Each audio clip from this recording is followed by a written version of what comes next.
What is your petition? It will be given you. And what is your request? கர்த்தருடைய பரிசுத்த நாமத்துக்கு ஸ்தோத்திரம். பரிந்து பேசும் ஜெபத்திலே இன்று நாம் தொடர்ந்து கீழ்ப்படுதலை குறித்து பார்க்க போகிறோம். கீழ்ப்படியாமையினாலே பூமி சாபத்திற்குள்ளானது போல ஒரே மனுஷன் ஆண்டவராகி இயேசு கிறிஸ்து தமது பிதாவினுக்கு அவருடைய வார்த்தைக்கு செவி கொடுத்து கீழ்ப்படுத்ததினாலே எல்லா சாபத்திலிருந்தும் நாம் அவர் மூலமாய் விடுதலையை நாம் பெற்றுக்கொண்டு வருகிறோம். அந்தபடியே இந்த நாளிலும் நாம் கீழ்ப்படுதல் என்பது எவ்வளவு அவசியம் என்பதை குறித்து தான் நாம் தொடர்ந்து பார்த்து கொண்டிருக்கிறோம். சாமுவேல் கர்த்தருடைய சத்தத்துக்கு சாமுவேலே என்று கூப்பிட்ட போது கர்த்தாவை சொல்லும் அடியேன் கேட்கிறேன் என்று அவர் சொன்னது நிமித்தமாய் தேவன் அநேக காரியங்களை அவரோடு பேசினார் என்று நாம் வேதத்தின் மூலமாய் அறிந்து கொள்கிறோம். இப்பொழுதும் புதிய ஏற்பாட்டிலே எபேசியர் புத்தகத்திலே நாம் சில காரியங்களை பார்த்து கொண்டிருக்கிறோம். 5ஆம் அதிகாரத்திலே இன்று நாம் பார்க்க போகிறோம். அதாவது பிதாக்களே நீங்களும், அதாவது 6வது அதிகாரம் 4-5 வசனத்துல பாத்தீங்கன்னா, உங்கள் பிள்ளைகளை கோபப்படுத்தாமல் கர்த்தருக்கேற்ற சிற்சையிலும் போதனையிலும் அவர்களை வளர்ப்பீர்களாக. ஆமென். ஆம் பிரியமானவர்களே, கர்த்தருக்கேற்ற சிற்சையிலே நாம் பிள்ளைகளை வளர்க்க வேண்டும். அதாவது நமக்கு கோபம், நமக்கு வேற ஏதோ டென்ஷன் இருக்குன்றதுனால பிள்ளைங்களை நம்ம எரிச்சல் ஊட்டி அவர்களை நாம் தவறாக நடத்தி விடக்கூடாது பிரியமானவர்களே. ஏனென்றால் பிள்ளைகள் கர்த்தரால் வரும் சுதந்திரம், தேவனாலே அருளப்பட்ட ஆசீர்வாதம் என்று நாம் பார்க்கிறோம். எபேசியர் 5ஆம் அதிகாரத்திலே 20, 21, 24, 25 இந்த 4 வசனங்கள் மூலமே ஆண்டவர் என்ன நம்மோடு பேச விரும்புகிறார் என்று நாம் பார்ப்போம். அதாவது தெய்வ பயத்தோட ஒருவருக்கொருவர் கீழ்ப்படிய வேண்டும், அவருக்கு பயந்து கீழ்ப்படிந்து நடக்க வேண்டும் என்று நாம் பார்க்கிறோம். 22வது வசனத்துல பாருங்க, மனைவிகளே கர்த்தருக்கு கீழ்ப்படிக்கிறது போல உங்கள் சொந்த புருஷருக்கு கீழ்ப்படியுங்கள். கர்த்தருக்கு மாத்திரம்தான் நான் பயப்படுவேன்னு சொல்லிட்டு கட்டின புருஷனை உதாசனம் செய்யக்கூடாது. அநேக இடங்கள்ல பாத்தீங்கன்னா கணவன் ரட்சிக்கப்படாமல் இருக்கிற பட்சத்துல மனைவிகள் கர்த்தரை அதிகமா நெருக்கமா தேடுறவங்களா இருந்தா என்ன பண்ணுவாங்கன்னா, 2 விதமான மனைவிகள். கர்த்தரை நான் அதிகமா தேடுறேன், நான் பரிசுத்த வாழ்க்கையில இருக்கேன்னு சொல்லி கணவர்களை தூஷிக்கிறது, தவறான வார்த்தை பேசுறது, அவங்களுடைய பாவங்களை சுட்டி காட்டுவது. குற்றப்படுத்துகிறவன் சாத்தானுடைய கூட்டாளி என்பதை நாம் மறந்துவிடக் கூடாது பிரியமானவர்களே. எனவே ஆண்டவர் சொன்னது போல நாம் புருஷனுக்கு கீழ்ப்படிந்து நடக்கும் பொழுது கற்புள்ள நடக்கையினாலே கணவனை ஆதாயப்படுத்திக் கொள்ளலாம் என்று ஆண்டவர் வேதத்திலே நமக்கு சொல்லி இருக்கிறார்.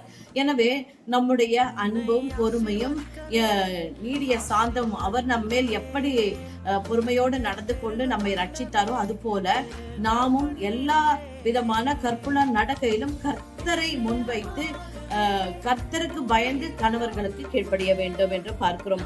அதே போல பிரியமானவர்களே, சபையானது 25, 24 பாருங்களேன், சபையானது கிறிஸ்துவுக்கு கீழ்ப்படிக்கிறது போல மனைவிகளும் தங்கள் சொந்த புருஷருக்கு கீழ்ப்படிய வேண்டும். அதாவது கணவன் குடும்பத்துக்கு தலைவரா இருக்கிறாரு, அது போல கிறிஸ்து சபைக்கு தலையா இருக்கிறதுனால சபை எப்படி கிறிஸ்துவுக்கு கீழ்ப்படியுதோ அதே போல மனைவிகளும் பிள்ளைகளும் தங்கள் சொந்த புருஷருக்கு தகப்பனுக்கு கீழ்ப்படிய வேண்டும் என்று வேதம் சொல்லுகிறது. 25வது வசனத்துல பாருங்களேன், கிறிஸ்து சபையின் மேல் அன்பு கூறுவது போல, ஆண்டவர் சபையின் மேல எவ்வளவு அன்போடும் இரக்கத்தோடும் தயவோடும் நடந்து கொள்கிறார். அதே போல நீங்களும் புருஷர்களே, நீங்களும் உங்கள் மனைவிகளில் அன்பு கூற கடவர்கள். அன்பு கூறணும், அவங்களுக்கு எல்லாவற்றையும் அன்போட செய்யணும். அதே போலதான் பிள்ளைகளுக்கும் நாம் அன்பு செலுத்த வேண்டும் என்று நாம் பார்க்கிறோம். பிரியமானவர்களே, எல்லாவற்றிலும் நாம் கண்ணி கொடுக்கிறவர்களாய் காணப்பட வேண்டும் என்பதே தேவ சித்தமாய் இருக்கிறது. அதே போல வேலைக்காரர்கள் உடைய எஜமான்கள், நிறைய வேலைக்காரங்க இருப்பாங்க இல்லையா ஒரு வீட்டுல, அவங்க என்ன பண்ணணுமா, கர்த்தருக்கு கீழ்ப்படுகிறது போல தேவனுக்கு கீழ்ப்படிந்து அவங்க என்ன செய்யணுமா, வேலைக்காரங்களுக்கு செய்ய வேண்டிய தன்னுடைய கடமையை செய்வது மட்டும் இல்லாமல் அவர்கள் மேல கடும் சொற்களை கடினமா நடத்துறத எல்லாவற்றையும் தவிர்த்து விடுங்கள் என்று சொல்லுகிறார். கடைசியாக பிசாசுக்கு எதிர்த்து நிற்கும் சக்தி வாய்ந்த ஆயுதமாக அன்பே பிரதானம் என்று சொன்னார் அல்லவா? அன்பினாலே எல்லாவற்றையும் ஜெயிக்கலாம் என்று வேதம் நமக்கு சொல்கிறது.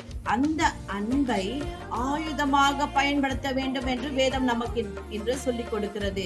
அந்த அன்பிற்குள்ளே அடங்கினதுதான் இந்த கீழ்ப்படுதணும். அவங்க சொல்றாங்கன்னு எதிர்த்து பேசாம அவங்களுக்கு கீழ்ப்படிந்து நம்ம நடந்து கொண்டோம்னா நம்ம நடக்கை தேவனுக்கு முன்பாக சரியா இருக்குமானால் கர்த்தர் நமக்காக வழக்காடுவார், நமக்காக பரிந்து பேசுவார். தேவனுக்கு ஏற்றபடி நம்ம நடந்தோம்னா நிச்சயமா நமக்காக கர்த்தர் அவர்களுடைய இருதயத்திலே பேசுவார். இந்த நிச்சயத்தோடு பாருங்க, எபேசியர் 6:10 கர்த்தரிலும் அவருடைய சத்துவத்தின் வல்லமையிலும் விசுவாசத்திலும் நீங்கள் நன்கு பலப்படுங்கள் என்று சொல்லப்பட்டிருக்கிறது. நன்கு பலப்படுவதற்கு நாம் அவருக்குள் இப்பொழுது நிலைத்திருப்பதற்கான காரணம் அவர் நம்மேல் இரக்கமும் அன்பும் தயவும் வைத்தார் அல்லவா? அதே போல நாமும் மற்றவர்களிடத்திலே அன்பு செலுத்த கடவும். இந்த நிச்சயத்தோடு இப்பொழுது நாம் தேவனுக்கு முன்பாக நம்மை தாழ்த்தி ஒப்பு கொடுப்போம். எல்லா குடும்பங்களுக்காகவும், எல்லா உறுப்பினர்களுக்காகவும், குடும்பத்தில் இருக்க எல்லா உறுப்பினர்களுக்காகவும் நாம் மன்றாடுவோம். ஸ்தோத்திரம் ஆண்டவரே, ஸ்தோத்திரம் தகப்பனே, ஸ்தோத்திர ராஜா, கர்த்தாவே உம்மை நன்றியோடு துதிக்கிறோம், ஸ்தோத்திரிக்கிறோம்.